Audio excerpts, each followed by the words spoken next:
नमस्कार विद्यार्थी मित्रांनो, इयत्ता 12वी कॉमर्स विषय OC&M. मुलांनो, आपलं 7वं प्रकरण चालू आहे ग्राहक संरक्षण, कन्झ्युमर प्रोटेक्शन. आजच्या प्रस्तुत पाठामध्ये आपण ग्राहकांचे उर्वरित अधिकार आणि हक्क अभ्यासणार आहोत. या अगोदरच्या लेक्चरमध्ये आपण ग्राहकांचे सुरुवातीचे अधिकार किंवा हक्क अभ्यासले होते आणि आज आपण त्यापुढील अधिकार किंवा हक्कांचा अभ्यास करणार आहोत. इथे 5वा हक्क किंवा अधिकार आहे ग्राहक शिक्षणाचा अधिकार.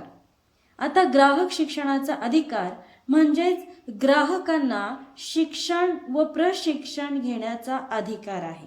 कशाचा अधिकार आहे? शिक्षण व प्रशिक्षण घेण्याचा अधिकार आहे. की बऱ्याचदा व्यापाऱ्यांकडून ग्राहकांची विविध प्रकारे फसवणूक होत असते आणि अशा वेळेस व्यापाऱ्यांकडून होणाऱ्या फसवणुकीबाबत ग्राहकांचे फक्त संरक्षण करणं महत्त्वाचं नाही, तर ग्राहकांना शिक्षण देणं महत्त्वाचं आहे. कारण ग्राहकांना शिक्षण दिल्यामुळे त्यांना त्यांचे हक्क समजतात. व्यापारी वर्ग कशा प्रकारे त्यांची फसवणूक करू शकतो तेही समजते. परिणामी ग्राहक हे जागरूक होतात, जागरूक राहतात. त्यामुळे ग्राहकांना शिक्षणाचा अधिकार हा अतिशय महत्त्वाचा आहे. त्यामुळे अशा काही संस्था आहेत की ज्या ग्राहकांना शिक्षण देण्याचा प्रयत्न करत असतात. मग उदाहरणार्थ जागो ग्राहक जागो,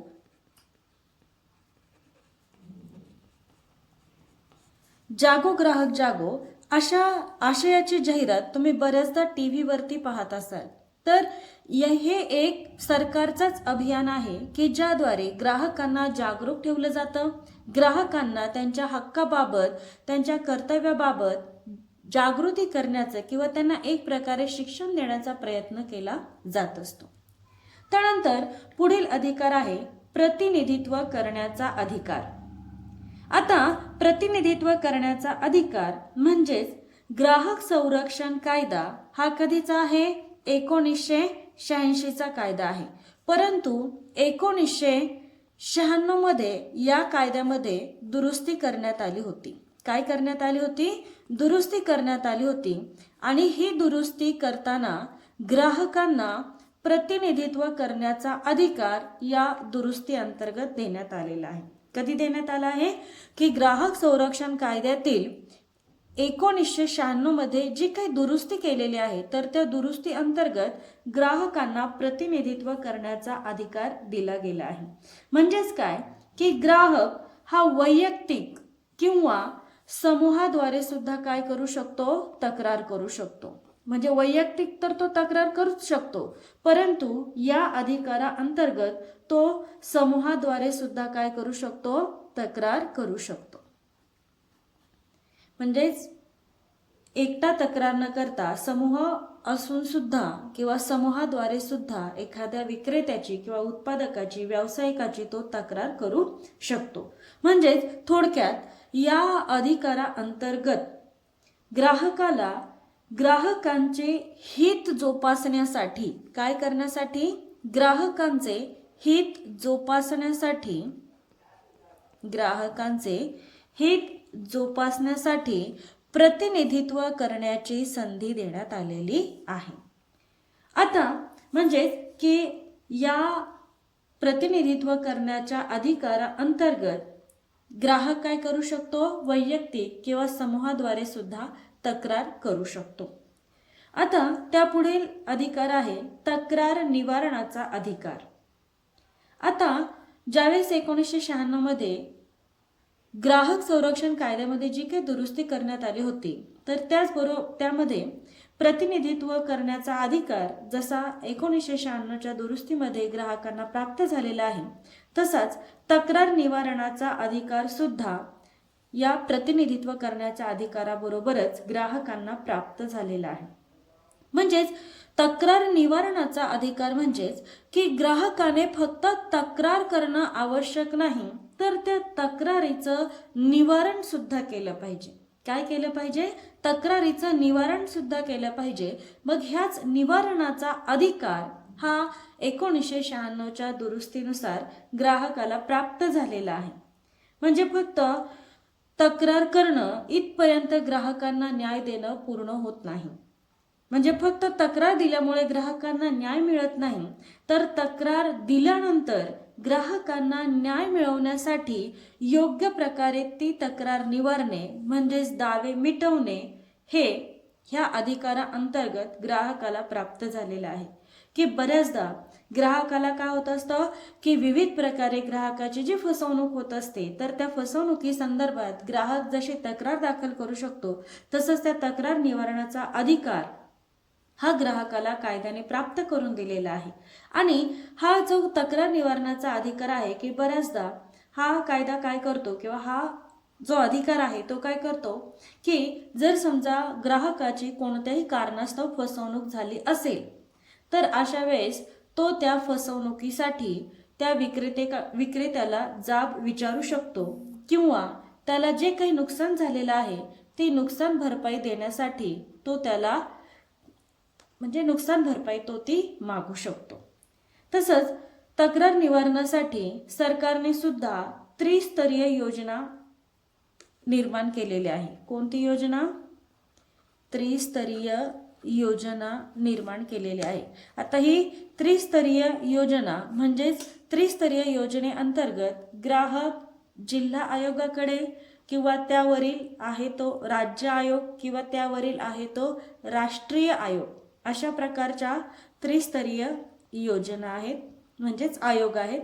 पहिला प्राथमिक स्तरावरती आहे जिल्हा आयोग, त्यानंतर आहे राज्य आयोग आणि त्यानंतर आहे राष्ट्रीय आयोग.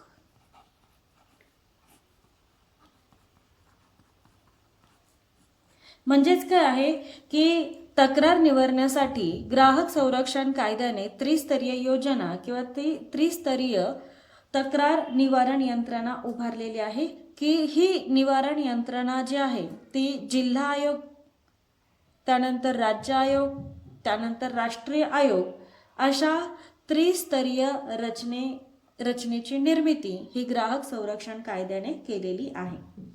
त्यानंतर पुढील आहे निरोगी पर्यावरणाचा अधिकार. आता पहा, ग्राहक संरक्षण कायद्याने ग्राहकांना निरोगी पर्यावरणाचा अधिकार प्राप्त करून दिलेला आहे. म्हणजेच प्रत्येक ग्राहकाचा किंवा व्यक्तीचा सुद्धा निरोगी पर्यावरण मिळवण्याचा पूर्णतः अधिकार आहे. मग आता निरोगी पर्यावरणाचा अधिकार या अंतर्गत ग्राहकाला त्याचं पर्यावरण निरोगी असावं असं तो काय करू शकतो, त्या अधिकाराअंतर्गत व्यवसायाकडे मागू शकतो. की जर समजा एखाद्या व्यवसायामुळे जर पर्यावरण दूषित होत असेल, तर अशा वेळेस अशा व्यवसायाविरुद्ध एखादा ग्राहक त्या व्यवसायाविरुद्ध तक्रार करू शकतो. म्हणजेच निरोगी पर्यावरणाचा अधिकार या अंतर्गत ग्राहकाला वर्तमान काळ आणि भविष्य काळ या दोन्ही घटकांमध्ये काय की निरोगी पर्यावरणाचा अधिकार मिळवण्याचा म्हणजे तो निरोगी पर्यावरण मिळवण्याचा त्याला अधिकार आहे. की फक्त ग्राहक नाही तर प्रत्येक व्यक्तीला सुद्धा निरोगी पर्यावरण मिळवण्याचा अधिकार आहे. जर समजा एखादा व्यवसाय पर्यावरण दूषित करत असेल, तर अशा वेळेस कोणतीही व्यक्ती म्हणजेच व्यक्ती असेल किंवा ग्राहक असेल ती काय करू शकते की या अधिकाराअंतर्गत तक्रार करू शकते. त्यानंतर पुढील आहे अनिष्ट व्यापारी प्रथांपासून संरक्षणाचा अधिकार. आता अनिष्ट व्यापारी प्रथा ज्या आहेत, तर ह्या अनिष्ट व्यापारी प्रथा म्हणजेच कोणकोणत्या प्रथा आहेत की समजा वस्तूंचा काळा बाजार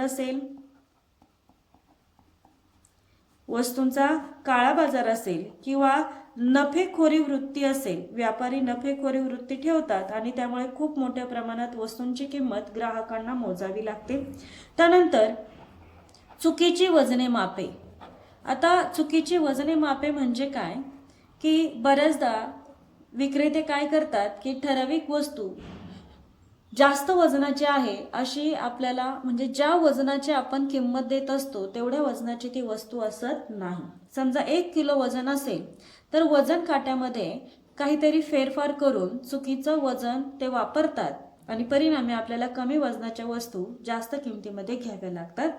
किंवा वस्तूंच्या अवाजवी किमती असतील अवाजवी म्हणजेच की गरजेपेक्षा जास्त किंमत लावणे, की जेवढी त्याची आवश्यक किंमत आहे त्या आवश्यक किमतीपेक्षा जास्त किंमत आकारणे म्हणजेच अवाजवी किंमत असेल, किंवा मालामध्ये भेसळ असेल, काळा बाजार असेल किंवा साठेबाजी असेल,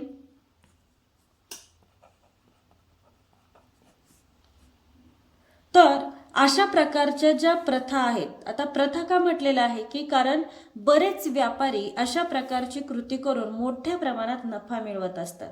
म्हणजे ही व्यापाऱ्यांची जी नफेखोरी वृत्ती आहे, ह्या नफेखोरी वृत्तीला आळा घालण्यासाठी अनिष्ट व्यापारी प्रथांपासून संरक्षणाचा अधिकार हा कायद्याने ग्राहकांना प्राप्त करून दिलेला आहे. हा अधिकार ग्राहक संरक्षण कायदा हा 1993 मध्ये ज्यावेळेस त्यामध्ये दुरुस्ती करण्यात आली, तर 1993च्या दुरुस्तीमध्ये हा अनिष्ट व्यापारी प्रथांपासून संरक्षणाचा अधिकार हा ग्राहकांना प्राप्त झालेला आहे, की व्यापारी ग्राहकांची विविध प्रकारे फसवणूक करत असतात. त्यासाठी त्यांच्या त्या व्यापारी प्रथाच म्हटलेलं आहे. कोणते व्यापारी प्रथा म्हणजे मालामध्ये भेसळ करणे किंवा चुकीची वजने मापे, कनिष्ठ दर्जाचा माल, त्याचबरोबर साठेबाजी असेल, काळा बाजार असेल, अशा विविध ज्या क्रिया व्यापारी करत असतात, विविध वाईट कृती, अनिष्ट कृती जे व्यापारी करत असतात त्यांना अनिष्ट व्यापारी प्रथा असं म्हटलेलं आहे. मग अशा अनिष्ट व्यापारी प्रथांपासून संरक्षणाचा अधिकार ग्राहक संरक्षण कायद्यातील 1993 मध्ये जी काही दुरुस्ती केलेली आहे त्या दुरुस्ती अंतर्गत हा अधिकार ग्राहकांना प्राप्त झालेला आहे. त्यानंतर शेवटचा आहे बनावट वस्तूंपासून संरक्षणाचा अधिकार. आता ज्या काही बनावट वस्तू आहेत, तर पहा, ह्या बनावट वस्तूंपासून, बनावट म्हणजे थोडक्यात डुप्लिकेट आपण ज्या म्हणतो, की आपण एखाद्या चांगल्या वस्तूची खरेदी करत असेल, चांगल्या दर्जाच्या वस्तूची खरेदी करत असेल, तर तीच वस्तू तशीच दिसते, तशीच असते, परंतु त्यामधील जो काही माल आहे किंवा त्याची जे काही आपल्याला त्या दर्जा म्हणून आपल्याला जसा त्याचा वापर किंवा जसं आपल्याला त्याची वैशिष्ट्ये अनुभवास मिळतात, तशी वैशिष्ट्ये आपल्याला ह्या बनावट वस्तूंचा वापर केल्यामुळे मिळत नाही, किंवा तशा प्रकारे आपल्याला त्या वस्तूंचा रिझल्ट मिळत नाही. मग त्यांना बनावट वस्तू असं म्हटलं जातं. तर कायद्याने व्यक्तींना म्हणजेच ग्राहकांना बनावट वस्तूंपासून सुद्धा संरक्षणाचा अधिकार दिलेला आहे, की ज्यामुळे शक्यतो ज्या बनावट वस्तू आहेत, तर या बनावट वस्तूंमुळे ग्राहकांच्या जीवितास धोका निर्माण होऊ शकतो किंवा आरोग्य सुद्धा धोक्यात येऊ शकते. मग यासाठी ग्राहक संरक्षण कायद्याने काय केलेलं आहे, की अशा ज्या बनावट वस्तू आहेत, थोडक्यात डुप्लिकेट वस्तू आहेत, की ज्या ओरिजिनल असत नाही, आणि अशा वस्तू वापरामुळे ग्राहकांच्या जीवितास धोका निर्माण होऊ शकतो किंवा त्यांचं आरोग्य धोक्यात येऊ शकतं. तर अशा म्हणजे हे होऊ नये म्हणूनच ग्राहकांना कायद्याने बनावट वस्तूंपासून संरक्षणाचा अधिकार दिलेला आहे. तर मुलांनो, आपण हे उर्वरित अधिकार अभ्यासलेले आहेत. आपण पुन्हा थोडक्यात परत एकदा हे अधिकार पाहूयात. आपण 5वा अधिकार पाहिलेला ग्राहक शिक्षणाचा अधिकार, की ग्राहकाला वस्तूबाबत कायद्याबाबत जर परिपूर्ण ज्ञान असेल तर ग्राहकाची फसवणूक व्यापारी करू शकत नाही. म्हणून विविध कायद्याचं ज्ञान, ग्राहकाच्या हक्काचं, अधिकाराचं ज्ञान हे वेळोवेळी शासन ग्राहकाला देत असतं. त्याच्यासाठी ग्राहक शिक्षणाच्या अधिकाराअंतर्गत शासन विविध प्रकारच्या योजना किंवा मोहिमा राबवत असतं. त्यासाठी शासनाने प्रसार माध्यमांद्वारे जागो ग्राहक जागो या अभियान काय केलेलं आहे, या अभियानाअंतर्गत ग्राहकांना शिक्षण देण्याचा प्रयत्न केलेला दिसून येतो. त्यानंतर पुढील आहे प्रतिनिधित्व करण्याचा अधिकार. आता ग्राहक संरक्षण कायद्यामध्ये 1996 मध्ये जी दुरुस्ती झालेली होती, त्या दुरुस्ती अंतर्गत ग्राहकांना प्रतिनिधित्व करण्याचा अधिकार देण्यात आलेला आहे.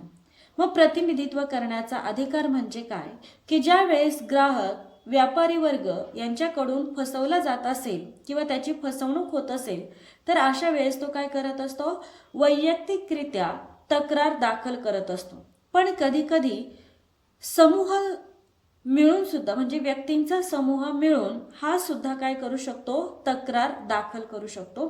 बऱ्याचदा या अधिकाराअंतर्गत ग्राहक समाजाचे हित जोपासण्यासाठी तो काय करत असतो, प्रतिनिधित्व करत असतो. म्हणजे एक प्रकारे समाजाचे हित जोपासण्यासाठी त्याला प्रतिनिधित्व करण्याची संधी देण्यात आलेली आहे. त्यानंतर पुढील आहे तक्रार निवारणाचा अधिकार. आता तक्रार निवारणाचा अधिकार म्हणजेच बऱ्याचदा ग्राहक संरक्षण कायद्यानुसार ग्राहकाने फक्त तक्रार करून त्याला न्याय मिळत नाही, तर अशा वेळेस त्याला तक्रार निवारणाचा अधिकार दिलेला आहे. त्यामुळे तक्रार निवारणाच्या अधिकाऱ्याने ग्राहक काय करू शकतो, त्याचे दावे योग्य पद्धतीने मांडू शकतो आणि ते मिटवण्यासाठी तो काय करू शकतो, सूचना देऊ शकतो.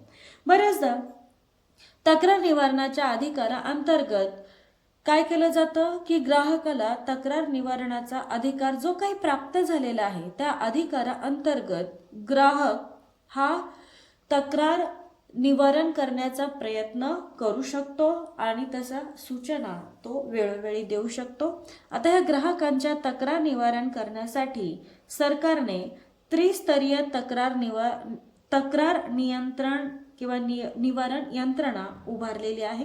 त्याला थोडक्यात त्रिस्तरीय योजना किंवा त्रिस्तरीय रचना असं म्हणायला हरकत नाही की या योजनेअंतर्गत किंवा या रचनेअंतर्गत सरकारने जिल्हा स्तरावरती जिल्हा आयोग, राज्य स्तरावरती राज्य आयोग आणि राष्ट्रीय स्तरावरती राष्ट्रीय आयोग निर्माण केलेला आहे की ज्याद्वारे विविध प्रकारच्या तक्रारी ग्राहक या आयोगाकडे काय करू शकतो, दाखल करू शकतो. त्यानंतर पुढील आहे निरोगी पर्यावरणाचा अधिकार. सर्वसाधारणपणे विचार केला तर प्रत्येक व्यक्तीला निरोगी पर्यावरण मिळवण्याचा अधिकार आहे. जर समजा एखादा व्यवसाय पर्यावरण प्रदूषित करत असेल तर तो ग्राहक त्या व्यवसायाविरुद्ध तक्रार दाखल करू शकतो. मग तक्रार दाखल करण्याचा अधिकार म्हणजेच त्याचा निरोगी पर्यावरणाचा अधिकार आहे. निरोगी पर्यावरण आणि वातावरण मिळवण्याचा त्याचा वर्तमान काळात किंवा भविष्य काळात सुद्धा तो त्याचा अधिकार आहे. म्हणजे त्याला भविष्य काळात सुद्धा निरोगी पर्यावरण मिळालं पाहिजे यासाठी या अधिकाराअंतर्गत तो त्या व्यवसायाविरुद्ध तक्रार दाखल करू शकतो. त्यानंतर 9 आपण पाहिलं होतं अनिष्ट व्यापारी प्रथांपासून संरक्षणाचा अधिकार. आता हे जे अनिष्ट व्यापारी प्रथा ज्या आहेत तर ह्या अनिष्ट व्यापारी प्रथांपासून ग्राहकाला कायद्याने संरक्षणाचा अधिकार प्राप्त करून दिलेला आहे. तर 1993 मध्ये या कायद्याची जी काही दुरुस्ती झालेली आहे त्या दुरुस्ती अंतर्गत अनिष्ट व्यापारी प्रथांपासून ग्राहकांना संरक्षणाचा अधिकार प्राप्त झालेला आहे. आता अनिष्ट व्यापारी प्रथा मी तुम्हाला सांगितलेल्या आहेत की बऱ्याचदा व्यापारी, व्यावसायिक किंवा दुकानदार वस्तूंचा काळाबाजार करत असतात. नफेखोरी वृत्तीमुळे चुकीची वजने मापे, अवाजवी किंमत, भेसळ करत असतात किंवा साठेबाजी करत असतात. त्यामुळे ग्राहकांची फसवणूक होते, ग्राहकांवर अन्याय होत असतो. यासाठी या अधिकाराअंतर्गत ग्राहक तक्रार करू शकतो. त्यानंतर बनावट वस्तूंपासून संरक्षणाचा अधिकार. आता कायद्या अंतर्गत म्हणजे ग्राहक संरक्षण कायद्याअंतर्गत ग्राहकांना बनावट वस्तूंपासून संरक्षणाचा अधिकार प्राप्त झालेला आहे. बनावट म्हणजे थोडक्यात डुप्लिकेट, की आपण एखादी वस्तू चांगल्या दर्जाची आहे म्हणून खरेदी केल्यानंतर त्यामधून आपल्याला आवश्यक असे गुणधर्म अनुभवास येत नाहीत किंवा मिळत नाही किंवा हवा तसा रिझल्ट आपल्याला मिळत नाही. अशा वेळेस या वस्तू बनावट समजल्या जातात किंवा त्यामध्ये भेसळ असते, कमी दर्जाच्या असतात. तर अशा वस्तूंपासून ग्राहकाचा संरक्षणाचा अधिकार म्हणजेच ग्राहकांना या वस्तूंपासून अपाय होऊ नये, त्यांच्या जीवितास धोका पोहोचू नये, आरोग्यास अपाय होऊ नये म्हणून ग्राहक या बनावट वस्तूंपासून संरक्षणाचा अधिकार या अंतर्गत तक्रार करू शकतो. म्हणजेच या अधिकाराने त्यांना अशा प्रकारच्या वस्तूंमुळे होणारं जे काही नुकसान आहे तर त्या नुकसानीविरुद्ध तक्रार करण्याचे त्यांना थोडक्यात तक्रार करण्याचा त्यांना अधिकार दिलेला आहे.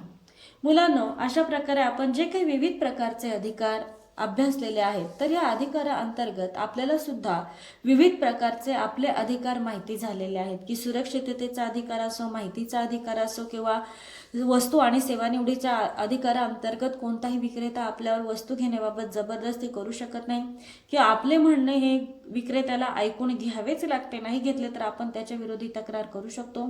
किंवा ग्राहकांना जर चांगल्या प्रकारचं शिक्षण दिलं किंवा ग्राहकांना काही त्यांच्या अधिकाराबाबत किंवा हक्काबाबत जर माहिती दिली म्हणजे एक प्रकारे त्यांना शिक्षण व प्रशिक्षण दिलं तर काय होणार आहे की व्यापारी वर्ग त्यांची जी फसवणूक करत असेल तर ती फसवणूक ग्राहक टाळू शकतो.